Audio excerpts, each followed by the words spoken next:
Hello दोस्तों, नमस्कार। आप सभी का एक बार फिर से हार्दिक स्वागत करता हूं आशीष क्लासेस पर। आज की इस क्लास में हम रिवीजन करेंगे उन वर्ड्स का जो हमने इस week Monday to Friday the Hindu editorial session में देखे थे। ठीक है, हालांकि मैंने जो वर्ड्स लिए हैं वो दोनों ही एडिटोरियल से लिए हैं। एप्लीकेशन जो हमारा है आशीष क्लासेस इंग्लिश, वहां पे दोनों एडिटोरियल्स मैं डिस्कस करता हूं। एक एडिटोरियल तो आपको मिलता ही है शाम को 5 बजे। तो दोनों एडिटोरियल्स में से मैंने कुछ वर्ड्स लिए हैं और आपको भी वोकैब जब याद करने की बात आए तो इस तरीके से आप वोकैब लर्न कर सकते हैं। ये एक ऐसा तरीका है जिससे आप वोकैब को काफी लंबे समय तक याद रख पाएंगे, उसका पार्ट ऑफ स्पीच का पता लग जाएगा, सिनोनिम्स आपके क्लियर हो जाएंगे। तो सेशन को बस एंड तक देखना है आपको, और इसका पीडीएफ आपको मिलेगा टेलीग्राम चैनल पर, जिसका लिंक आपको डिस्क्रिप्शन में दिया हुआ है। ठीक है, डिस्क्रिप्शन में दिए गए लिंक से टेलीग्राम चैनल पर जुड़ जाएं, वहां पे इसका पीडीएफ मिल जाएगा। मैं रिवीजन भी करवा दूंगा आपको, साथ साथ में सारे वर्ड्स याद हो जाएंगे और कैसे पार्ट ऑफ स्पीच निकालना है वो भी आप सीखेंगे। तो आइए स्टार्ट करते हैं आज की क्लास को। पहला सेंटेंस जो है उसमें हमें एक वर्ड देखना है, वो वर्ड है वेदर। इस वर्ड की हमें चर्चा करनी है। तो सबसे पहले तो आपको यह समझना है कि इस वर्ड का पार्ट ऑफ स्पीच क्या है। तो आप देखिए, as a small new company, एक छोटी नई कंपनी के रूप में, they did well, they subject हो गया, डिड वर्ब आपकी वर्ब हो गई, वेल एडवर्ब हो गया, टू वेदर ये इन्फिनिटिव है। ठीक है, उन्होंने अच्छा किया क्या करके, रिसेशन को ये करके, वेदर करके। वेदर यहाँ पे है वर्ब, क्योंकि टू के साथ जुड़ा हुआ है। अब टू के साथ जुड़ा हुआ तो टू प्रपोजिशन भी हो सकता है ना, तो टू प्रपोजिशन होगा तो आगे वाला जो शब्द होगा वो नाउन हो जाएगा, लेकिन यहाँ पे ये इन्फिनिटिव है तो इसलिए मैं इसको कहूंगा कि ये क्या है, वर्ब। तो अब देखिए यहाँ पे आपको जो पहला वर्ड सीखना है वो वर्ड क्या है। पहला वर्ड लिखना स्टार्ट करेंगे आप मेरे साथ साथ, वेदर। ये पहला शब्द है, इसका पार्ट ऑफ स्पीच हमने निकाल लिया, वर्ब है। देखो, जब वेदर नाउन के रूप में यूज होता है तो उसका मतलब मौसम होता है। ठीक है, लेकिन जब ये वर्ब के रूप में यूज होता है तो इसका मतलब क्या है, इसका मतलब है विदस्टैंड। आप इसे विदस्टैंड कह सकते हो, आप इसे कह सकते हो टॉलरेट कह सकते हो, या फिर आप इसे कह सकते हो कम थ्रू, या फिर कह सकते हो लिव थ्रू, या मैं इसको वैसे समझाऊं आपको तो इसको ऐसे कह सकते हैं, to deal successfully with a difficult situation, with a difficult situation। ठीक है, ये मतलब है, कहने का मतलब कोई मुश्किल हालात हैं उससे अगर आप संघर्ष करके सफलतापूर्वक निकल जाते हैं तो उसे कहते हैं हम क्या, वेदर। तो वेदर का मतलब सहन करना हो सकता है, किसी मुश्किल को बर्दाश्त करना हो सकता है, मुश्किलों से बाहर निकलना हो सकता है। तो यहां पे इसका हिंदी मीनिंग नोट कर लीजिएगा, मुश्किल परिस्थितियों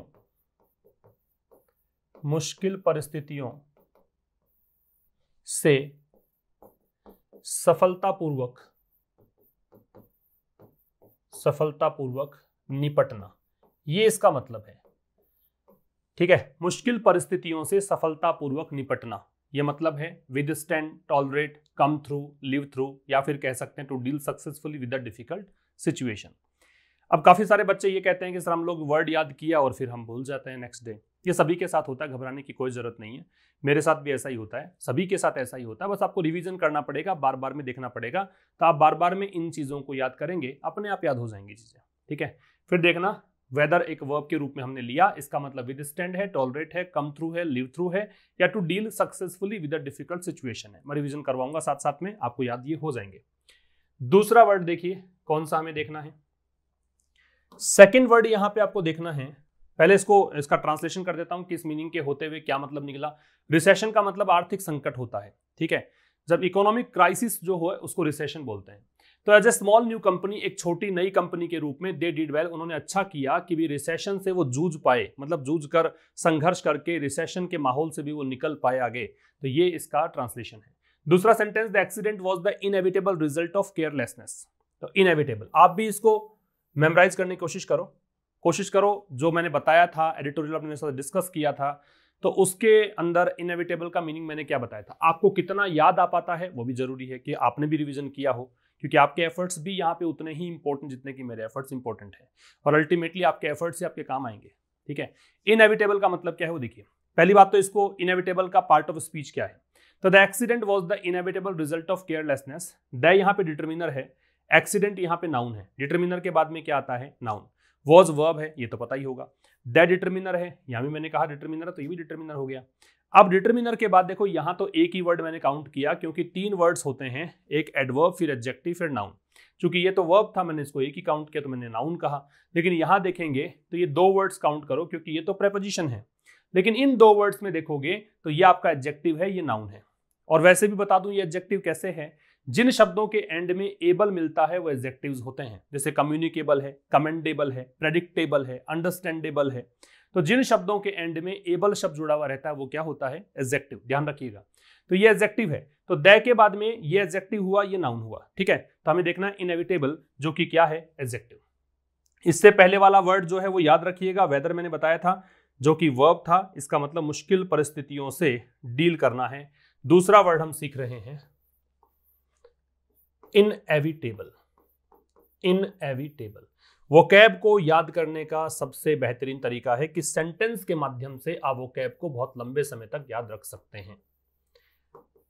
ठीक है, इनएविटेबल क्या बताया मैंने आपको, एडजेक्टिव। अब इनएविटेबल होता क्या है, इनएविटेबल का मतलब होता है अनअवॉइडेबल, अनअवॉइडेबल या अनप्रिवेंटेबल, जिससे बचा न जा सके, जिसे रोका न जा सके, जो होकर ही रहेगा, जो अवश्यम भावी है, जो निश्चित है, ऐसा तो होकर ही रहेगा, वो है अनअवॉइडेबल, इनएविटेबल। तो इसको कहेंगे आप जिसे टाला न जा सके, जिसे टाला न जा सके। आपको याद इंग्लिश में ही करना है, हिंदी में इसलिए बताता कि समझ में आ जाए। आपको कुछ हिंदी मीडियम के स्टूडेंट्स भी होंगे, और काफी सारे हिंदी मीडियम के स्टूडेंट देखते हैं वीडियो, तो उनको पता लग जाना चाहिए कि भी इसका मतलब ये है। बाकी आपको लर्न इंग्लिश में ही करना है। इनएविटेबल, एबल दे रखा है इसलिए एडजेक्टिव हुआ। डिटरमिनर की पोजीशन देखकर भी हमने पता लगाया कि एडजेक्टिव है। अनअवॉइडेबल, अनप्रिवेंटेबल है, जिसे टाला न जा सके। ठीक है, जैसे मृत्यु है वो इनएविटेबल है, अवश्यम भावी है, कोई रोक ही नहीं सकता। तो डेथ इज इनएविटेबल, ये कहा जा सकता है। ठीक है, तो अनअवॉइडेबल, अनप्रिवेंटेबल। तीसरा, इससे पहले मैं इसका मीनिंग बता दूं क्या कहना चाह रहा है। ये यहां पे कहना ये चाह रहा है कि भाई the accident was the inevitable result of carelessness. जो दुर्घटना घटी वो थी क्या, कैसा परिणाम, जिसको आप टाल नहीं सकते थे। ऐसा परिणाम जो अवश्यम भावी था, ऐसा तो होना ही था। किसका, केयरलेसनेस का, लापरवाही का। लापरवाही वहां पे नाउन है, क्योंकि NESS जिस शब्द के बाद में जुड़ता है वो नाउन होता है। या फिर आप यूं समझें कि प्रेपोजिशन है, तब प्रेपोजिशन के बाद में ऑब्जेक्ट लगता है उसका, और चाहे सेंटेंस का ऑब्जेक्ट हो या प्रेपोजिशन का हो, दोनों ही ऑब्जेक्ट या सब्जेक्ट यही हो सकते हैं। ठीक है, मतलब ऑब्जेक्ट जो है वो आपका नाउन या प्रोनाउन हो सकता है। मैं बताना चाह रहा हूं, ऑब्जेक्ट जो है वो नाउन या प्रोनाउन हो सकता है, प्रोनाउन ये नहीं है तो ये नाउन है। ठीक है, तो इनएविटेबल का मतलब हो गया अनअवॉइडेबल या फिर क्या, अनप्रिवेंटेबल। वेदर हमने क्या देखा था, विदस्टैंड, टॉलरेट, एंड्योर, या फिर live through, come through, to deal with the situation successfully, है ना, to deal successfully with the difficult situation. और इनएविटेबल क्या देखा, अनअवॉइडेबल, अनप्रिवेंटेबल। जितनी बार रिवाइज कर सके उतना बेहतर। तीसरा sentence, he built his habitation close to the river. He built his habitation close to the river. तो यहाँ पे हैबिटेशन वर्ड को हमें देखना है। ठीक है भाई, तो देखो ही यहाँ पे सब्जेक्ट है, मतलब प्रोनाउन है। बिल्ट वर्ब है, बिल्ड की सेकंड फॉर्म है। हिज पजेसिव एडजेक्टिव है। हमेशा याद रखें कि पजेसिव एडजेक्टिव के बाद में जो शब्द आता है, समझ भी गए होंगे मैं क्या बताना चाह रहा हूं, नाउन होता है। तो ये यहाँ पे क्या है, नाउन। तो हैबिटेशन हो गया नाउन। ठीक है, ये यहाँ पे क्या था, एडजेक्टिव, क्योंकि एबल जुड़ा हुआ था और दैट देखकर भी हमने पता लगा लिया। और ये यहाँ पे क्या था, वर्ब। तो तीसरा वर्ड हैबिटेशन देखना है। हैबिटेशन नाउन होता है। और वैसे बता दूं, जिन शब्दों के एंड में ये सफिक्स जुड़ा हुआ होता है ना, TION, है ना, तो ये TION सफिक्स जहां होता है वो जनरली हम क्या कहते हैं कि नाउन ही है। जैसे कमोशन में भी होता है, शोरगुल होता है, COMMOTION, वो भी नाउन होता है। हैबिटेशन है, ये भी नाउन है ना। अफेक्शन है, ये भी नाउन है। कनेक्शन है, वो भी नाउन है। तो ये नाउन होते हैं। तो अब तीसरा वर्ड हमें देखना है, तो आ जाइए तीसरे वर्ड पे। तीसरा शब्द, इसका PDF आपको मिल जाएगा भाई टेलीग्राम पर। तो तीसरा वर्ड है हैबिटेशन। पिछले 2 वर्ड नहीं भूलने हैं। जिस तरीके से बता रहा हूं, अगर आपने पूरा सेशन देखा तो आप खुद समझ जाएंगे क्या लॉजिक काम करता है, वोकैब कैसे लंबे समय तक याद रख सकते हो। हैबिटेशन नाउन है, इसका मतलब होता है अबोर्ड, या फिर आप इसे कह सकते हो रेजिडेंस। ठीक है, या फिर कह सकते हो ड्वेलिंग प्लेस। कहने का मतलब निवास स्थान, रहने की जगह, निवास स्थान, आवास। रहने के स्थान को क्या बोलते हैं? हैबिटेशन। हैबिटेशन क्या है? नाउन है। अबोर्ड है, रेजिडेंस है, ड्वेलिंग प्लेस है, ये नाउन है, इसका मतलब निवास स्थान होता है। ठीक है भाई। तो पिछले दो वर्ड हमने देखे थे, वेदर और इनएविटेबल, तीसरा वर्ड ये जुड़ गया। इस सेंटेंस का मीनिंग क्या है वो समझ लो। ये सेंटेंस कह रहा है he built his habitation close to the river. Close का मतलब यहां पे नजदीक से है, तो उसने अपना घर बनाया रिवर के नजदीक। जब क्लोज का मतलब नजदीक है तो इसके साथ में टू प्रपोजिशन लगेगा, ध्यान रखिए। ठीक है, तो ये कह रहा है कि उसने अपना घर बनाया, अपना ड्वेलिंग प्लेस बनाया, अपना रेजिडेंस बनाया रिवर के नजदीक, नदी के नजदीक। वेदर का मतलब क्या था? टॉलरेट था। वेदर का मतलब एंड्योर कर सकते हो। वेदर का मतलब आप कर सकते हो to deal successfully with a difficult situation. Weather का मतलब आप लिव थ्रू या कम थ्रू कर सकते हो, है ना, विद स्टैंड कर सकते हो। इनएविटेबल क्या था? इनएविटेबल अनअवॉइडेबल था, अनप्रिवेंटेबल था, एडजेक्टिव है। हैबिटेशन क्या है? नाउन है, इसका मतलब ड्वेलिंग प्लेस है, रेजिडेंस है, या फिर आप क्या कह सकते हो, आप कह सकते हो रहने का कोई भी स्थान है, उसको निवास स्थान को क्या कहते हैं? अबोर्ड को, रेजिडेंस को, ड्वेलिंग प्लेस को हैबिटेशन कहा जाता है। फोर्थ पे आ जाइए। फोर्थ सेंटेंस में आपको क्या देखना है? These concerns are taking the shine off Britain's economic recovery। ये टेक द शाइन ऑफ, ये एक फ्रेज है, इसको देखना है। मैं इसको फ्रेज क्यों कह रहा हूं? क्योंकि ग्रुप ऑफ वर्ड्स जो होता है ना वो फ्रेज होता है। शब्दों के समूह को क्या बोलते हैं? फ्रेज। देखो एक वर्ड है, वर्ड्स के ग्रुप को बोलेंगे फ्रेज। ठीक है, तो ये देखो एक वर्ड, दो वर्ड, तीन और चार, चार शब्द मिल गए, फ्रेज बन गई। तो टेक द शाइन ऑफ का मतलब क्या है वो हमें समझना है। तो नंबर 4 पे आ रहे हैं अब। नंबर 4 ये लिख देता हूं, take the shine off. Take the shine off, पिछले वर्ड्स को याद करते चलें। ये क्या है? एक फ्रेज है। अब टेक द शाइन ऑफ का मतलब क्या है? देखो इसका मतलब है रूइन, या फिर कह सकते हो स्पॉइल, या फिर कह सकते हो upset.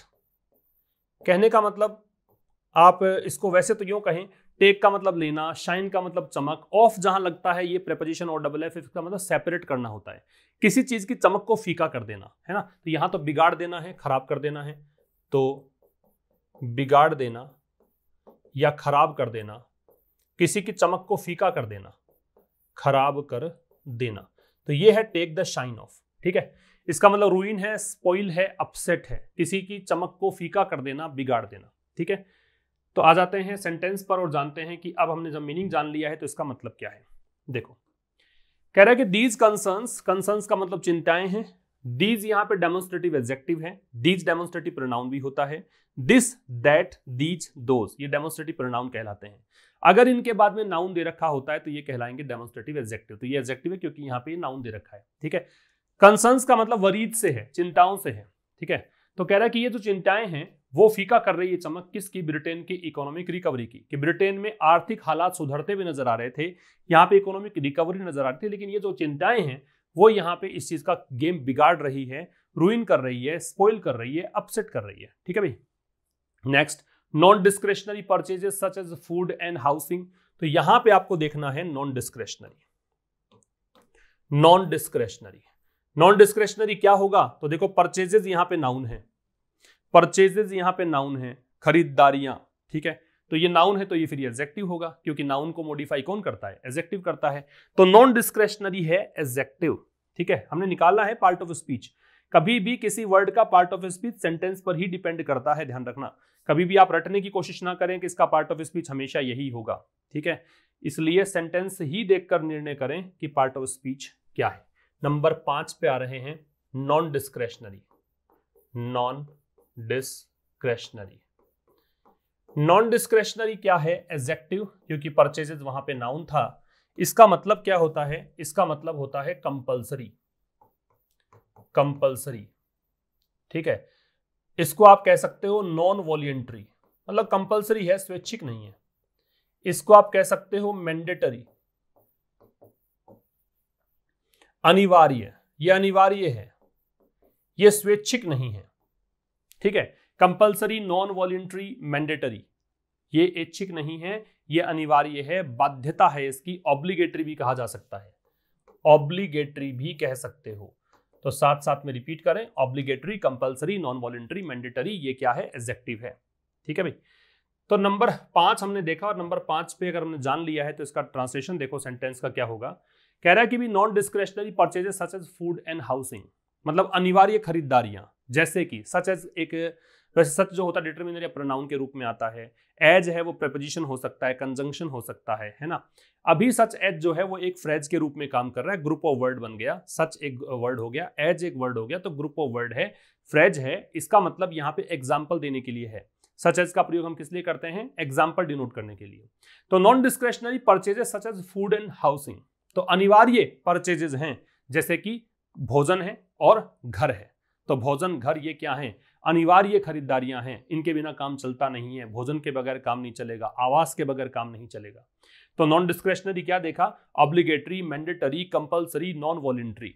Taking the shine of क्या देखा? ये फ्रेज है क्योंकि ग्रुप ऑफ वर्ड्स था, इसका मतलब अपसेट होता है, स्पॉइल होता है, रूइन होता है, खराब कर देना या फीका कर देना। Next, what's your view point on this issue? तो यहां आपको देखना है वर्ड व्यू पॉइंट।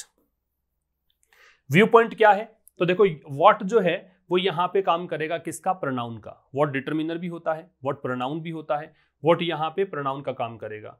और इज जो है वो वर्ब हो गई, योर पजेसिव एडजेक्टिव है। पजेसिव एडजेक्टिव के बाद जो वर्ड आता है वो क्या होता है? नाउन होता है। तो ये यहां पे क्या हो जाएगा? नाउन। ठीक है, तो व्यू पॉइंट है वो नाउन है। तो आ जाते हैं व्यू पॉइंट पर। नंबर 6, नंबर 6 हमें देखना है व्यू पॉइंट। व्यू पॉइंट क्या है? नाउन है। व्यू पॉइंट का मतलब क्या होता है? इसका मतलब होता है आउटलुक, इसका मतलब होता है स्टांस, इसका मतलब होता है स्टैंड पॉइंट, इसका मतलब होता है एटीट्यूड। नजरिए को बोलते हैं नजरिया। आप किसी चीज के बारे में कैसा सोचते हैं, आपका दृष्टिकोण किसी चीज को लेकर कैसा है, वो होता है क्या? View point. दृष्टिकोण या नजरिया। नाउन है। Outlook, stance, stand point, attitude, ये सब इसके सिनोनिम्स होंगे। Outlook, stance, stand point, attitude. अब जब मीनिंग जान लिया है तो नंबर 6 का मीनिंग क्या होगा वो देख लो। तो नंबर 6 पे क्या कह रहा है कि what's your view point on this issue, कि इस मुद्दे पर आपका दृष्टिकोण क्या है, आप क्या सोचते हैं, आपका नजरिया कैसा है। ठीक है, अभी तक हमने 6 देखे हैं, इन 6 का रिवीजन करा देता हूं आपको मैं। वेदर का मतलब क्या बताया था? विदस्टैंड, टॉलरेट, एंड्योर, है ना। इसके अलावा live through, come through, to deal successfully with a difficult situation. Inevitable, able लगा हुआ है, एडजेक्टिव है। इनएविटेबल का अनअवॉइडेबल, अनप्रिवेंटेबल, जिससे बचा ना जा सके। हैबिटेशन नाउन है, रेजिडेंस होता है, ड्वेलिंग प्लेस होता है, अबोर्ड को बोलते हैं, आवास स्थान को बोलते हैं। टेक द शाइन ऑफ, ये फ्रेज है, इसका मतलब रूइन है, स्पॉइल है, बिगाड़ना, चमक फीकी कर देना, इसको बोलते हैं। ठीक है, नॉन डिस्क्रिशनरी है वो एडजेक्टिव है, इसका मतलब कंपल्सरी है, मैंडेटरी है, ऑब्लिगेटरी है, नॉन वॉलंटरी है। व्यू पॉइंट है वो आपका नाउन है क्योंकि पजेसिव एडजेक्टिव के बाद में है, इसका नजरिया, दृष्टिकोण होता है। तो ओपिनियन कह सकते हो, ओपिनियन भी कह सकते हो, स्टैंड पॉइंट भी कह सकते हो, एटीट्यूड भी कह सकते हो, है ना। ये सब इसके मतलब होते हैं। आउटलुक भी कह सकते हो। अब आ जाते हैं नंबर 7 पर। There are still major lacunae in the material available. हमें जो वर्ड देखना है वो वर्ड है लैक्यूने। एक बात तो समझा दूं मैं, लैक्यूने जो है प्लूरल है, क्योंकि लैक्यूना जो वर्ड होता है, लैक्यूना जो वर्ड होता है उसका प्लूरल है। लैक्यूना भी नहीं होता, लैक्यूना, लैक्यूना अ लास्ट में छोड़ते हैं, लैक्यूना, लैक्यूने। अब इसका ये प्लूरल है, तो लैक्यूने का मतलब क्या है वो समझिए। तो नंबर 7 पे आ गए हैं हम, और नंबर 7 पे जो वर्ड है वो है लैक्यूना, लैक्यूना। ठीक है, इसका प्लूरल था वो, जैसे फॉर्मूला का बनता है प्लूरल, फॉर्मूला का फॉर्मूले बनता है, लार्वा का बनता है लार्वे, ए के बाद ई जोड़कर। ये सब चीजें हम नाउन में सीखते हैं। तो लैक्यूना नाउन है। कैसे नाउन है? क्योंकि मेजर के बाद एडजेक्टिव दे रखा था, एडजेक्टिव के बाद दे रखा था, इसलिए नाउन मैंने कह दिया इसको। अब इसका मतलब क्या है? इसका मतलब होता है गैप, इसका मतलब होता है स्पेस, या फिर इसका मतलब होता है, आप कह सकते हो, हीटस। तो अंतराल को बोलते हैं, गैप को बोलते हैं, अंतराल, गैप, इन सब को बोलते हैं लैक्यूने। ठीक है, लैक्यूने प्लूरल है, लैक्यूना सिंगुलर है। Gap, space, hiatus. ठीक है, ये है इसका मतलब। अब आ जाते हैं नंबर 7 के सेंटेंस पर कि अब इसका मतलब क्या है। There are still major lacunae in the material available. तो कह रहा है कि अभी भी, स्टिल का मतलब इवन नाउ है, एडवर्ब है, देयर से स्टार्ट है इसलिए इन्वर्जन लगा हुआ है, मतलब मेजर लैक्यूने को देखकर ये वर्ब दे रखी है आर। ठीक है, तो अभी भी काफी मुख्य कमियां हैं, कमी को बोलते हैं, है ना, अंतराल, गैप है किस चीज में, मटेरियल अवेलेबल, जो भी मटेरियल अवेलेबल है उसमें अभी भी बहुत मुख्य कमियां हैं, ठीक है। Next, she shuddered with cold. शडर, शडर को देखना है और अब पता लग गया होगा क्या चीज है, ये वर्ब है, ये शी सब्जेक्ट है, ये इसकी वर्ब है, शी यहाँ पे प्रोनाउन है, विद प्रेपोजिशन है, फिर ये कोल्ड इसका ऑब्जेक्ट बन जाएगा, ठीक है। तो ये यहाँ पे शडर जो है क्या हो जाएगा, नाउन, वर्ब। तो शडर का मतलब क्या होता है, आ जाते हैं नंबर 8 पर। शडर, शडर क्या है, वर्ब। इसका मतलब क्या होता है, कांपना। कांपने को क्या बोलते हैं, क्वीवर, या फिर क्या कह सकते हैं, ट्रेम्बल, या फिर क्या कह सकते हैं, शीवर। तो ये सब क्या मतलब होता है इनका, कांपना। क्वीवर, ट्रेम्बल, शीवर, कांपना, ठीक है। ठंड से कांपना हो सकता है, ट्रेम्बल का डर से कांपना भी हो सकता है। तो ये जो सेंटेंस था वहां तो ठंड से कांपना ही इसका मतलब है। तो नंबर 8 का सेंटेंस देखिए, नंबर 8 पे जो सेंटेंस है वो कह रहा है शी शडर्ड विद कोल्ड, तो वह कांपी किस चीज से, ठंड से, ठीक है। क्वीवर, या फिर हमने क्या कहा, शीवर या ट्रेम्बल। लैक्यूना क्या देखा था, ये देखा था गैप या स्पेस, है ना, अंतराल, हीटस को बोलते हैं, नाउन है। Next, the pitfalls of working abroad are numerous. तो यहां पे आपको जो वर्ड देखना है वो है पिटफॉल। पिटफॉल क्या चीज है, यहाँ पे नाउन होगा क्योंकि डिटरमिनर के बाद दे रखा है। मैंने अगला काउंट क्यों नहीं किया वर्ड, क्योंकि ये प्रेपोजिशन है और डिटरमिनर में प्रेपोजिशन को मैं काउंट नहीं करूंगा, एडवर्ब, एडजेक्टिव, नाउन, इसकी सीरीज को काउंट करूंगा। तो ये यहाँ पे नाउन है, इसका प्लूरल बन रहा है पिटफॉल्स, ठीक है। और प्लूरल बनता है वो भी वर्ड नाउन हो सकता है, क्योंकि प्लूरल या तो वर्ब का बनता है या प्रोनाउन का बनता है, नाउन का, लेकिन काउंटिंग केवल नाउन की ही हो सकती है। अब आ जाते हैं नंबर 9 पे। वर्ड है पिटफॉल, पार्ट ऑफ स्पीच है, नाउन। क्या मतलब है इसका, इसका मतलब होता है डेंजर, इसका मतलब होता है पैरिल, इसका मतलब होता है रिस्क, खतरे को बोलते हैं खतरा, हैजार्ड भी बोल सकते हैं, ठीक है। हैजार्ड या फिर डेंजर या पैरिल या रिस्क, खतरा, खतरे को बोलते हैं पिटफॉल। सेंटेंस में क्या मीनिंग होगा वो देखिए, नंबर 9। नंबर 9 में क्या कहना चाह रहा है, नंबर 9 में कहना चाह रहा था pitfalls of working abroad are numerous. Abroad का मतलब विदेश होता है, फॉरेन होता है, एडवर्ब है। न्यूमरस का मतलब काउंटलेस होता है, ये भी नोट कर लेना आप। कोई और वर्ड भी आपको ऐसा लगे कि नहीं पता हो तो वो भी नोट कर लेना। न्यूमरस का मतलब होता है काउंटलेस, कोई चीज जो अनगिनत है, ठीक है, उसको बोलते हैं न्यूमरस। तो कह रहा था pitfalls of working abroad are numerous, विदेश में काम करने के बहुत सारे क्या हैं, खतरे हैं। इसका मतलब क्या पढ़ा था, पैरिल पढ़ा, डेंजर पढ़ा, हैजार्ड पढ़ा, रिस्क पढ़ा, ठीक है। An attractive hotel in idyllic setting, idyllic क्या होता है ये देखना है। तो अगला वर्ड हमें देखना है इडलिक। पहली बात तो इसका पार्ट ऑफ स्पीच निकालो, तो एंड डिटरमिनर है, डिटरमिनर के बाद 2 शब्द दे रखे हैं, तो ये एडजेक्टिव होगा, ये नाउन होगा। 3 होते तो मैं इसको एडवर्ब कह देता। तो इडलिक यहाँ पे क्या है, एडजेक्टिव। तो नंबर 10, नंबर 10 पे आ जाओ। नंबर 10 है इडलिक। इडलिक क्या है, एडजेक्टिव है।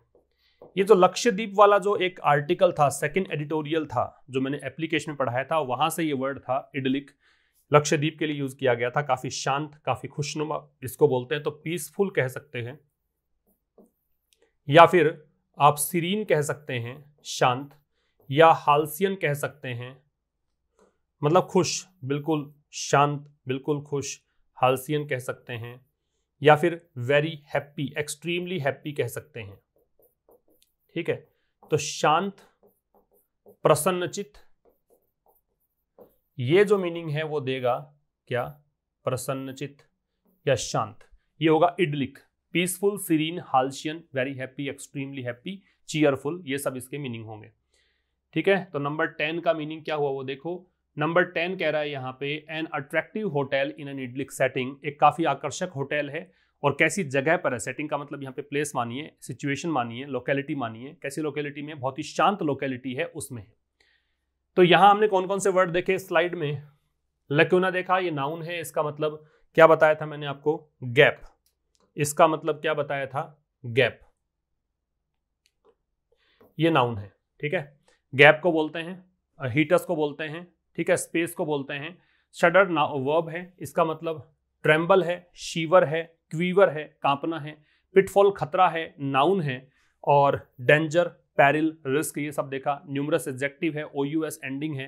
काउंटलेस इसका मतलब है। इडलिक एडजेक्टिव है, इडलिक का मतलब है शांत, सुंदर, शांत रमणीय भी कह सकते हो वैसे, और ये यहाँ पे एडजेक्टिव था। तो पीसफुल कह सकते हो, सीरीन कह सकते हो, एक्सट्रीमली हैप्पी कह सकते हो, ये सब इसके मीनिंग है। ठीक है, अब नंबर 11 पे आ जाते हैं। लास्ट में मैं एक बार रिवीजन और करवा दूंगा। अ स्वीपिंग चेंज, तो यहाँ पे स्वीपिंग शब्द को देखना है आपको।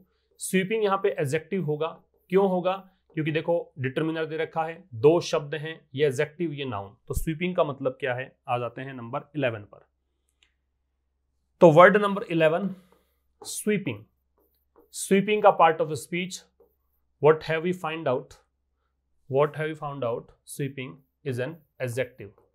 ठीक है, as it was given just after a determiner and there was a noun as well after it, तो ये क्या हो जाएगा? स्वीपिंग एडजेक्टिव होगा। इसका मतलब होता है, आप कह सकते हो इसको कंप्लीट कह दो, टोटल कह सकते हो। ठीक है, ब्लैंकेट भी इसके लिए बहुत ही अच्छा सिनोनिम है। ब्लैंकेट, ब्लैंकेट वैसे कंबल होता है, लेकिन ब्लैंकेट जब एडजेक्टिव के रूप में है तो इसका मतलब पूर्ण, जैसे ब्लैंकेट बैन होता है, पूर्ण प्रतिबंध, तो ये पूर्ण को बोलते हैं। कंप्लीट, टोटल, ब्लैंकेट, इन सब का मतलब है स्वीपिंग। स्वीपिंग का फिर पार्ट ऑफ स्पीच हमने निकाल लिया, मीनिंग जान लिया, तो सेंटेंस में इसका मीनिंग क्या है? अ स्वीपिंग चेंज मतलब पूर्ण बदलाव, आंशिक बदलाव नहीं, पार्शियल का अपोजिट है ये, पार्शियल आंशिक होता है, ये हो गया पूर्ण। अगला है it is a complicated matter with several important issues at play. आपको यहां पे देखना है एट प्ले। पहली बात तो ये फ्रेज हो गया क्योंकि प्रेपोजिशन है, मतलब एक शब्द है, फिर ये वर्ब है। अच्छा, ये फ्रेजल वर्ब हो सकती थी अगर ये प्ले पहले होता, फिर आगे लगाते हैं हम एट, राइट। अगर वर्ब हो आगे प्रेपोजिशन, फ्रेजल वर्ब हो सकती है। यहाँ पे ये प्रेपोजिशन पहले है, उसके बाद में शब्द है, तो मैं इसको कहूंगा फ्रेज है। तो फ्रेज है एट प्ले। एट प्ले का मतलब क्या है? एट प्ले का मतलब, एट प्ले है फ्रेज। इसका मतलब है कि जो चीज हैपनिंग है, जो अभी घट रही है, जो हैपनिंग है, जो घट रही है, जो एग्जिस्टेंस में है ना, तो इन एग्जिस्टेंस, जो फिलहाल अस्तित्व में है, जो घटित हो रही है, जो घट रही है, जो विकसित हो रही है, उसे कहते हैं क्या? At play. कोई भी चीज एट प्ले है, इसका मतलब वो चीज फिलहाल डेवलप हो रही है, हैपन हो रही है, एग्जिस्टेंस में है। तो देखेंगे इसका मीनिंग। तो सेंटेंस में कह रहा है it is a complicated matter, यह एक बहुत जटिल मुद्दा है। कॉम्प्लिकेटेड मतलब कॉम्प्लेक्स होता है, बहुत जटिल ये प्रक्रिया है। With several important issues at play, किस चीज के साथ? कि बहुत सारे इंपॉर्टेंट मुद्दे हैं जो कि फिलहाल घट रहे हैं, हैपन हो रहे हैं, एग्जिस्टेंस में है ना, उनको देखते हुए लगता है कि बहुत ही कॉम्प्लिकेटेड मुद्दा है। ठीक, अगला है द बिगेस्ट रोड ब्लॉक। तो ये एट प्ले यहाँ पे फ्रेज हो गया, ये मैं यहीं पे मार्क कर देता हूं, फ्रेज है ये। अगला है रोड ब्लॉक। रोड ब्लॉक यहाँ पे नाउन है क्योंकि दैट डिटरमिनर है। बिगेस्ट पता है आपको, डिग्री सुपरलेटिव है, एडजेक्टिव है, और ये नाउन है। तो रोड ब्लॉक का मतलब क्या है? नाउन के रूप में। तो वर्ड नंबर 13 यही लिख देता हूं, रोड ब्लॉक। देखो रोड ब्लॉक को वैसे समझो आप, ये नाउन है, रोड पर ब्लॉक, रोड को ब्लॉक कर दिया गया, इसका मतलब रुकावट है, बाधा है। हिंड्रेंस कह सकते हो या फिर ऑब्स्ट्रक्शन कह सकते हो, ठीक है, हर्डल कह सकते हो। तो रुकावट या बाधा, इसे कहते हैं रोड ब्लॉक। बाधा, रुकावट, हिंड्रेंस, ऑब्स्ट्रक्शन या फिर हर्डल, बाधा या रुकावट। अब इसका मीनिंग क्या होगा फिर 13 का? तो 13 में कह रहा है the biggest road block to solar power is its price, कि सबसे बड़ी व्यवधान, सबसे बड़ी बाधा किसके सामने? सोलर पावर, सौर ऊर्जा के सामने। वो क्या है? इसकी कीमत। कीमत महंगा है, इसलिए बाधा है, ये रुकावट है। ये 3 वर्ड्स है। स्वीपिंग एडजेक्टिव है, इसका मतलब टोटल है, कंप्लीट है, ब्लैंकेट है। एट प्ले का मतलब हैपनिंग है, इन एग्जिस्टेंस है, फ्रेज है। रोड ब्लॉक नाउन है, हिंड्रेंस है, हर्डल है, ऑब्स्ट्रक्शन है। बोटलनेक कर सकते हो, रेजिस्टेंस कर सकते हो, है ना, बहुत सारे जो भी वर्ड होते हैं, बाधा रुकावट के, इंपेडिमेंट कर सकते हो, ये सब कर सकते हो। फिर आ जाते हैं हम नंबर 14 पर। Immediate action was imperative. तो आपको जो वर्ड देखना है वहां, यहाँ पे वो वर्ड है इंपेरेटिव। इंपेरेटिव यहाँ पे क्या चीज है? तो इंपेरेटिव यहाँ पे देखो, इमीडिएट यहाँ पे एडजेक्टिव है, एक्शन नाउन है, इमीडिएट एक्शन पूरा सब्जेक्ट बन रहा है, ठीक है। वॉज लिंकिंग वर्ब है यहाँ पे, और इंपेरेटिव है वो लिंकिंग वर्ब का आपका कॉम्प्लीमेंट है। लिंकिंग वर्ब के बाद में कॉम्प्लीमेंट लगता है। कॉम्प्लीमेंट नाउन, प्रोनाउन या एडजेक्टिव होते हैं। नाउन या प्रोनाउन ये है नहीं, इसलिए मैं इसको कहूंगा एडजेक्टिव है। तो इंपेरेटिव का पार्ट ऑफ स्पीच क्या है? एडजेक्टिव, क्योंकि ये लिंकिंग वर्ब के बाद में आ रहा है। लिंकिंग वर्ब के बाद कॉम्प्लीमेंट आता है। कॉम्प्लीमेंट 3 चीजें हो सकती है, नाउन, प्रोनाउन या एडजेक्टिव। ये यहाँ पे क्या है? एडजेक्टिव है। तो नंबर 14 जो वर्ड हम सीख रहे हैं वो वर्ड यहां पे है इंपेरेटिव। देखो पिछले वर्ड्स को रिवाइज कर, जैसे टाइम आपको मिलता हो पिछले वर्ड को रिवाइज करते चलें, साथ साथ में ये वर्ड सीखते चलें। पिछले वर्ड्स को भूलते जाओगे, आगे सीखते जाओगे। एक्चुअल में हम लोग यही करते हैं कि जब भी कोई वर्ड हम याद करना शुरू करते हैं, आज 10 वर्ड याद कर लिए, कल 10 वर्ड याद कर लिए, परसों 10 कर लिए, तो पिछले जो 10-10 वर्ड आपने याद किए 2 दिन पहले, वो आप अगर स्किप कर देते हो, रिवाइज नहीं करते हो, तो थर्ड डे के वर्ड्स फिर वो काम का नहीं है, उसकी इंपॉर्टेंस नहीं है। पहले वाले वर्ड को साथ में कैरी करते लेके चलो, उनको लेकर आओ साथ में, तब जाके वो महत्व है इन चीजों का। इंपेरेटिव क्या है भाई? एडजेक्टिव है। इंपेरेटिव का मतलब क्या होता है? कंपल्सरी होता है ना, अनिवार्य जो है, नेसेसरी जो है, क्रूशियल है, वाइटल है, मतलब अत्यावश्यक हो, महत्वपूर्ण हो, अनिवार्य हो, इसको बोलते हैं। तो आवश्यक कह दीजिए। आवश्यक, जो चीज आवश्यक है, जो कंपल्सरी है, जो क्रूशियल है, जो वाइटल है, वो क्या है? वो है इंपेरेटिव। इंपेरेटिव का पार्ट ऑफ स्पीच क्या है? एक एडजेक्टिव है। अब सेंटेंस में इसका मीनिंग क्या है वो देखें तो नंबर 14 में इमीडिएट एक्शन वाज इंपेरेटिव, मतलब तुरंत एक्शन, कार्यवाही वो क्या थी? इंपेरेटिव थी, जरूरी थी।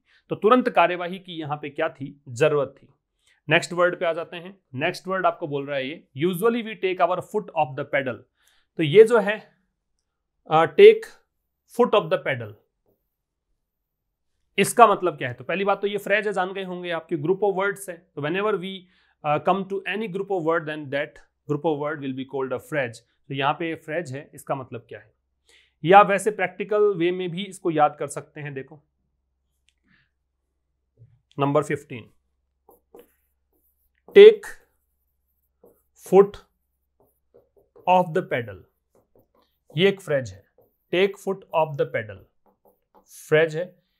देखो जब आप पैरों को हटा लेते हैं, ऑफ का मतलब मैंने क्या बताया था? सेपरेट करना बताया था, अलग होना बताया था। जैसे था ना टेक द शाइन ऑफ, क्या मतलब था उसका? टेक द शाइन ऑफ का स्पॉइल था, रूइन था, है ना, मतलब चमक फीकी कर देने को बोलते हैं। तो take foot off the pedal का मतलब क्या है? कि अपने पैरों को ऑफ कर लेना, हटा लेना। किससे? पेडल से। साइकिल चला रहे हो और पेडल से पैर हटा लिए, जब आप लगता है ना कि स्लोप आ गया है रास्ते में, आपको लगता है कि पेडल मारने की आवश्यकता नहीं, आप एकदम रिलैक्स होकर बैठ जाते हो। तो ये रिलैक्स होना इसका मतलब है। इसका मतलब क्या है? रिलैक्स होना। तो रिलैक्स कह सकते हो, या फिर आप इसे कह सकते हो स्लैक ऑफ, स्लैक ऑफ। या फिर क्या कह सकते हो? बी लेस अटेंटिव, मतलब उस समय आप जब रिलैक्स होते हो तो आप अटेंटिव भी कम हो जाते हो। ठीक है, ये इसके मतलब है। जब आप पेडल से पैर हटा लोगे तो आप एकदम रिलैक्स हो जाएंगे, स्लैक ऑफ हो जाएंगे, बी लेस अटेंटिव, ये इसका मीनिंग हो जाएगा। तो नंबर 15 का मीनिंग क्या है?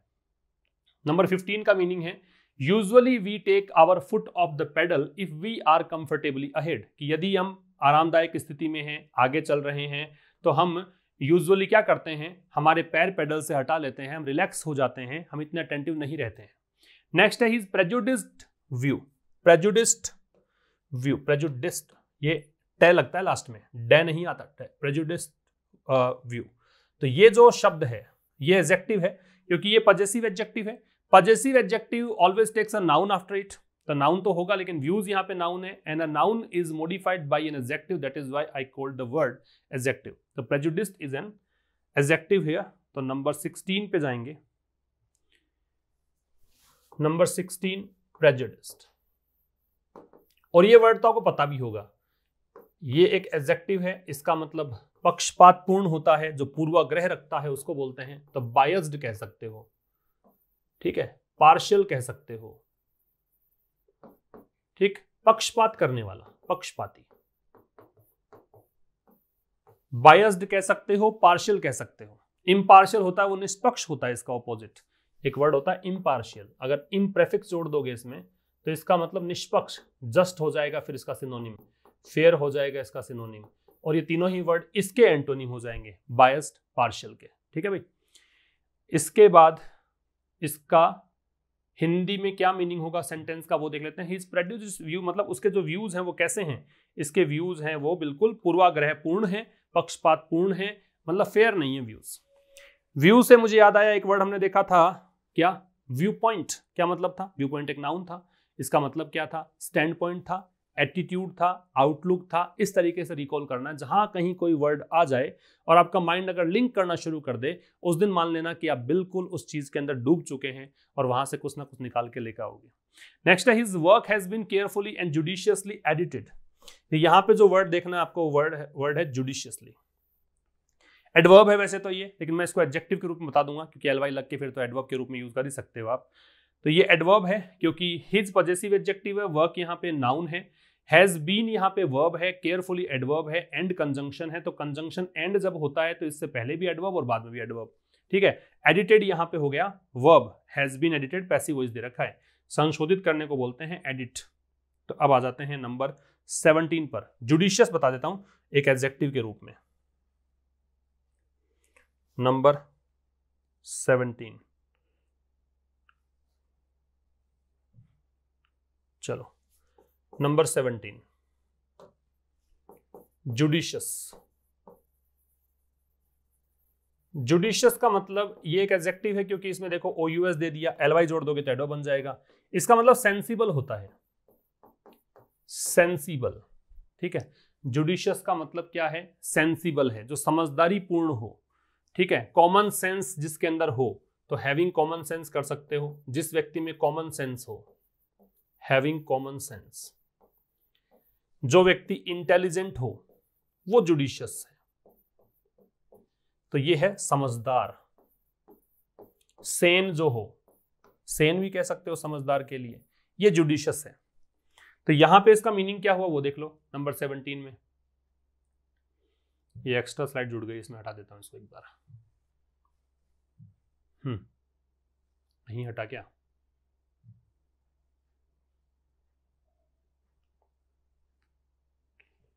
चलो कोई बात नहीं, लास्ट में देख लेंगे। नंबर 17 देखो, नंबर 17 में कह रहा है his work has been carefully and judiciously edited, कि उसके वर्क जो हैं वो केयरफुली और जुडिशियसली क्या कर दिए गए,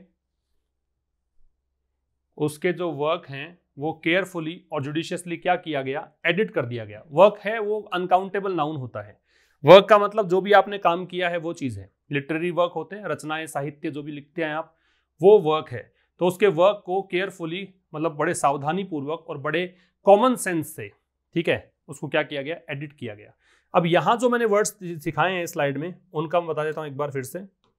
तो देखो यहां पे आपको वर्ड मिला, इंपेरेटिव एडजेक्टिव था, इसका मतलब कंपलसरी है, इसका मतलब नेसेसरी है, वाइटल है, क्रूशियल है। Take our foot off the pedal, ये फ्रेज है, इसका मतलब स्लैक ऑफ है, रिलैक्स है, या फिर आप बी लेस अटेंटिव कह सकते हो। प्रेजुडिस्ड है, ये एडजेक्टिव है, इसका मतलब बायस्ड है, पार्शियल है। फिर ये जुडिशियसली है, ये एडवर्ब है, इसका मतलब हैविंग कॉमन सेंस कह सकते हो, मैंने इसको एडजेक्टिव के रूप में लिया, या सेंसिबल कह सकते हो, समझदार, सेन कह सकते हो, इंटेलिजेंट कह सकते हो। नेक्स्ट वर्ड, नेक्स्ट देखिए कौन सा है, the indiscriminate use of antibiotics can cause problems. तो यहां पे इनडिस्क्रिमिनेट को देखना है आपको। इनडिस्क्रिमिनेट यहां पे एडजेक्टिव है क्योंकि डिटरमिनर दे रखा है, तो ये यहां पे नाउन है, तो ये एडजेक्टिव हुआ इनडिस्क्रिमिनेट। तो आ जाते हैं इनडिस्क्रिमिनेट का मतलब निकाल लेते हैं। नंबर 18, इनडिस्क्रिमिनेट क्या चीज है, एडजेक्टिव। इनडिस्क्रिमिनेट का मतलब होता है अंधाधुंध, थॉटलेस, बिना सोचे विचारे, थॉटलेस, केयरलेस, है ना, रैकलेस, ये सब मतलब होते हैं, बगैर सोचे विचारे, अंधाधुंध, ये होता है इसका मतलब, बिना सोचे विचारे, इनडिस्क्रिमिनेट। ये जनरली इसका कॉलोक्वियल वर्ड जो होता है ना, साथ में इसके वर्ड जो काम आता है वो यूज आता है, इनडिस्क्रिमिनेट यूज, जनरली इसका इस तरह से यूज, देखिए यहाँ पे भी यूज दे रखा है। तो एंटीबायोटिक्स का अगर अंधाधुंध तरीके से यूज किया जाए, बिना सोचे विचारे यूज किया जाए, अटेंटिव नहीं है आप और लगातार यूज किए जा रहे हो, तो ये क्या प्रॉब्लम्स खड़ी कर सकता है, ठीक है। नेक्स्ट है लार्जली बाइंडिंग कमिटमेंट। बाइंडिंग यहां पे क्या है, बाइंडिंग यहां पे है एडजेक्टिव। क्यों? अब देखो, ए डिटर्मिनर है, 3 शब्द इसके बाद में है, ये एडवर्ब है, ये एडजेक्टिव है, ये नाउन है। इसको मॉडिफाई करने वाला शब्द एडजेक्टिव है, इसको मॉडिफाई करने वाला शब्द क्या है? एडवर्ब। तो बाइंडिंग क्या होगा? देखो 19 नंबर 19 पे है बाइंडिंग। बाइंडिंग शब्द है वो क्या है? वो एक एडजेक्टिव है। इसका मतलब वही होगा जो ऑब्लिगेटरी, क्रूशियल, सिग्निफिकेंट वो सब पढ़े हैं, वही इसके मीनिंग है। तो ऑब्लिगेटरी कह सकते हो, कंपल्सरी कह सकते हो, मैंडेटरी कह सकते हो, अनिवार्य को बोलते हैं, अनिवार्य। ठीक है, ये इसके मतलब है, अनिवार्य बोलते हैं इसको। बाइंडिंग एडजेक्टिव है, ऑब्लिगेटरी, कंपल्सरी, मैंडेटरी। अब देखते हैं इसका सेंटेंस में यूज किया तो सेंटेंस का मीनिंग क्या निकल कर आएगा। अ लार्जली बाइंडिंग कमिटमेंट, एक बहुत बड़े स्तर पर एक कमिटमेंट किया गया है, और कमिटमेंट कैसा है? कंपल्सरी है, अनिवार्य है। जो प्रतिबद्धता दर्शाई है वो बिल्कुल अनिवार्य है, बाध्यकारी है, करना ही पड़ेगा काम पूरा, वो कहना चाह रहे हैं। नेक्स्ट है द इकोनॉमी वॉज फ्लाउंडरिंग। फ्लाउंडरिंग यहाँ पे वर्ब हो जाएगा। क्यों? क्योंकि देखो दैट डिटरमिनर है, इकोनॉमी नाउन है, ये सब्जेक्ट हो गया सेंटेंस का, वॉज यहाँ पे वर्ब है, हेल्पिंग वर्ब, तो ये यहाँ पे क्या हो जाएगी? Man verb. तो फ्लाउंडर करने का मतलब क्या है? लास्ट वर्ड है आज की क्लास का, फिर मैं इसका रिवीजन करवा दूंगा एक साथ, मेरे साथ साथ अगर मन ही मन दोहराते रहोगे आप, पता लग जाएगा कितना आपको याद रहा है, कितना आपने वर्ड को रिटेन करके रखा है। फ्लाउंडर क्या हो गया? वर्ब। इसका मतलब होता है संघर्ष करना। ठीक है, स्ट्रगल कह सकते हो, स्ट्रगल कह सकते हो, या फिर फॉल्टर, लड़खड़ाना कह सकते हो। तो संघर्ष करना, लड़खड़ाना, संघर्ष करना या फिर लड़खड़ाना। इसका इन डिफिकल्टी भी कर सकते हो। फ्लाउंडरिंग अगर वैसे करूं मैं एडजेक्टिव के रूप में तो इन डिफिकल्टी भी कर सकते हो, मैंने वर्ब के रूप में लिया तो संघर्ष करना, स्ट्रगल या फॉल्टर कहलाता है। अब सेंटेंस में इसका मीनिंग क्या है वो देख लो। तो सेंटेंस में इसका मीनिंग है द इकोनॉमी वॉज फ्लाउंडरिंग, की अर्थव्यवस्था जो है वो संघर्ष कर रही थी, लड़खड़ा रही थी। अब मैं सारे वर्ड्स पीछे से लेकर चलता हूं और 1 नंबर तक पहुंचेंगे, और आप साथ साथ में रिकॉल करना याद है कि नहीं है। फ्लाउंडर वर्ब है, फ्लाउंडर का मतलब है संघर्ष करना, तो स्ट्रगल करना है, फॉल्टर करना है। बाइंडिंग एडजेक्टिव है, कंपल्सरी है, ऑब्लिगेटरी है, ठीक है, मैंडेटरी है, अनिवार्य को बोलते हैं। इंडिस्क्रिमिनेट एडजेक्टिव है, इंडिस्क्रिमिनेट का मतलब मैंने बताया थॉटलेस हो सकता है, केयरलेस हो सकता है, रेकलेस हो सकता है। इसका मतलब अंधाधुंध तरीके से बिना सोचे विचारे एडजेक्टिव है। इससे पहले मैं इसको हटा ही देता हूं 1 मिनट, ठीक है। इससे पहले जो था आपका नंबर 17 पे आ जाओ। तो नंबर 17 पे जो था जुडिशियसली, जुडिशियसली मैंने इसको जुडिशियस एडजेक्टिव बना के बताया। इसका मतलब सेंसिबल होता है, वाइज कह सकते हो, इंटेलिजेंट कह सकते हो, सेन कह सकते हो, हैविंग कॉमन सेंस कह सकते हो। प्रेजुडिस्ड है, ये एडजेक्टिव है, इसका मतलब बायस्ड होता है, या फिर इसका मतलब हो सकता है पार्शियल। फिर इसके बाद में take our foot off the pedal, ये एक फ्रेज है, इसका मतलब क्या होता है? स्लैक ऑफ, रिलैक्स हो जाना, और बीइंग लेस अटेंटिव, ठीक है, ये कह सकते हो। इंपेरेटिव एडजेक्टिव है, इंपेरेटिव का मतलब है ऑब्लिगेटरी, मैंडेटरी, कंपल्सरी, ये तो हो ही सकते हैं। नेसेसरी, क्रूशियल, वाइटल, ये भी इसके मीनिंग हो सकते हैं। फिर 13 पे रोड ब्लॉक है। रोड ब्लॉक से मतलब है नाउन है, रोड ब्लॉक का मतलब ऑब्स्ट्रक्शन है, हिंड्रेंस है या हर्डल है। फिर एट प्ले है, ये फ्रेज है, इसका मतलब होता है इन एग्जिस्टेंस या फिर हैपनिंग। फिर अगला वर्ड था स्वीपिंग, एडजेक्टिव है, इसका मतलब ब्लैंकेट होता है, कंप्लीट होता है, टोटल होता है, ठीक है। इसके पहले आपको दे रखा है attractive hotel in an idyllic setting. Idyllic adjective है, इडलिक का सीरीन होता है, पीसफुल होता है, एक्सट्रीमली हैप्पी होता है। फिर आपको दे रखा है पिटफॉल, पिटफॉल नाउन है, डेंजर को बोलते हैं, रिस्क को बोलते हैं, हजार्ड को बोलते हैं, पेरिल को बोलते हैं। न्यूमरस का काउंटलेस है, ये एक एडजेक्टिव है। शडर वर्ब है, इसका मतलब कांपना है, तो ट्रेम्बल, शीवर, क्यूवर, ये सब हो सकते हैं। फिर ये लेकुना दे रखा है, तो लेकुना का प्लूरल है ये, इसका मतलब गैप है, हिटस है, स्पेस है, अंतराल को बोलते हैं। फिर इससे पहले व्यू पॉइंट है, व्यू पॉइंट का स्टैंड पॉइंट होता है, एटीट्यूड होता है, आउटलुक होता है। फिर इसके बाद में दे रखा है नॉन डिस्क्रेशनरी। नॉन डिस्क्रेशनरी का मतलब है जो अनिवार्य हो, तो कंपल्सरी, ऑब्लिगेटरी, मैंडेटरी, ये सब जो कि नॉन वॉलंटरी हो। इसके बाद में दे रखा है टेक द शाइन ऑफ, तो स्पॉइल कह सकते हो, बिगाड़ने को बोलते हैं, खराब कर देने को बोलते हैं, चमक फीकी करने को बोलते हैं, रूइन कह सकते हो, डेस्ट्रॉय कह सकते हो, है ना, स्पॉइल कह सकते हो, अपसेट कह सकते हो। फिर है हैबिटेशन, हैबिटेशन नाउन है, इसका मतलब क्या होता है? हैबिटेशन का मतलब अबोर्ड है, ड्वेलिंग प्लेस है, रेजिडेंस है, रहने का स्थान।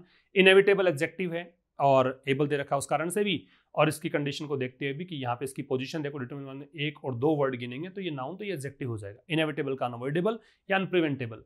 और वेदर वर्ब के रूप में था, वैसे वेदर नाउन होता है तो मौसम कहेंगे। वर्ब है तो withstand, tolerate, endure, live through, come through और to deal successfully with a difficult situation, ये सब होगा। तो देखो रिवीजन करने से चीजें ज्यादा आसान बनेंगी। और आपने एक चीज और महसूस की होगी, आप बताना मुझे कमेंट से कि क्या मैं सही हूं, कि आपने जो पीछे से देखे हैं वर्ड्स, ये वर्ड ज्यादा आपको याद आ रहे हैं क्योंकि मैंने इन वर्ड का रिवीजन सबसे ज्यादा बार करवाया है ना। आज के इस सेशन में सबसे अधिक रिवीजन हमने इन वर्ड्स का किया, इसलिए हमें सबसे ज्यादा ये वर्ड याद आ रहे होंगे। तो जितनी बार रिवीजन करेंगे उतने बेहतर आपको ये वर्ड याद रहेंगे। तो ये था इस वीक का रिवीजन। तो इस तरह से हम इसको कंटिन्यू करेंगे सेशन को। इसका पीडीएफ आप ले लीजिएगा टेलीग्राम चैनल से, रिवाइज करना बार बार में, और हो सकता है कि आपको एग्जाम में इन्हीं में से वर्ड्स मिल जाएं। मतलब आज की सेशन की बात नहीं कर रहा, लेकिन जो हम द हिंदू से वर्ड्स सीखते हैं, वो बैंक की बात मैं स्पेशली करूं कि बहुत सारे वर्ड्स आपको ऐसे मिल जाएंगे। एसएससी में भी आजकल नए नए वर्ड्स आते हैं, तो आप इनमें से वर्ड्स आपको मिल जाएंगे। ठीक है, तो thank you very much for watching till the end. मिलते हैं कल शाम 5 बजे एक नए सेशन के साथ द हिंदू का। तब तक के लिए नमस्कार, थैंक्स अ लॉट।